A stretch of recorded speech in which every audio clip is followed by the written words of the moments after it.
why did I work so much harder to feel normal than I did at first just to actually feel really good? And what that euphoric feeling was, I feel like as I drifted into to where I had to take it just where I felt normal, that's when I really was working hard full time to stay in my addiction.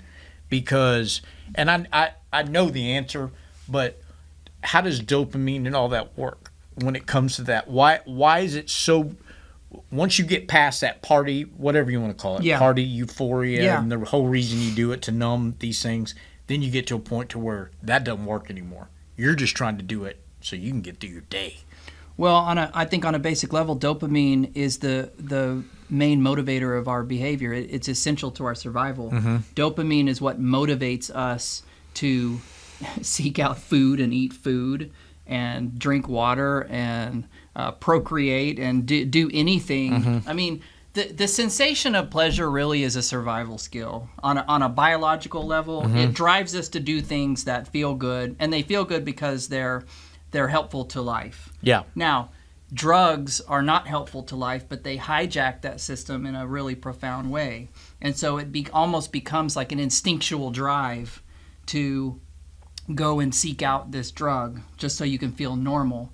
It's kind of like if you were starving for food, and that would supersede anything else that you would need to do. Yes, it is like that. It is. Yeah. Or if you were dying of thirst and you had to work the next day, I mean, you wouldn't go to work, like you would find water. So right.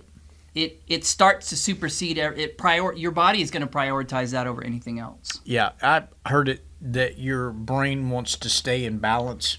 So the dopamine receptors, if you do something to increase it, then it's going to offset that to where you get to minus. So it'd be something as dumb as eating chocolate, right? Well, it increases your dopamine.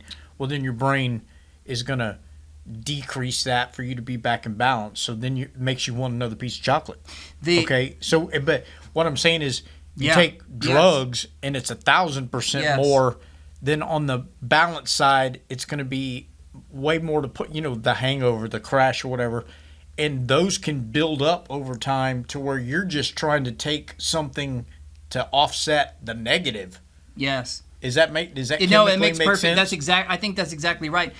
The way you're not in a positive situation anymore. You're low. So the way that I've looked at it is the brain is a very efficient thing, and so if it's getting all of the endorphins from the drugs that we're taking, it's going to stop producing endorphins, right? Because it doesn't need to. It's right. It's getting it from an outside source, so it's going to stop making that to try and balance things out, just like you said. And so then when you don't have it, your levels are just like nothing. Right. Which is miserable. Miserable. It's worse than miserable. Withdrawal. And that's going to drive you to do that, to get back to balance. That's it. And that, to me, was almost more important than anything. I was just trying to get back to it. That's what my brain had fooled me into thinking. Yeah, and in a lot of ways, the brain is not that smart. It's a biological machine in some ways, and it's not really caring about the reasons why. It just wants to get back up to that level to where you can function and survive.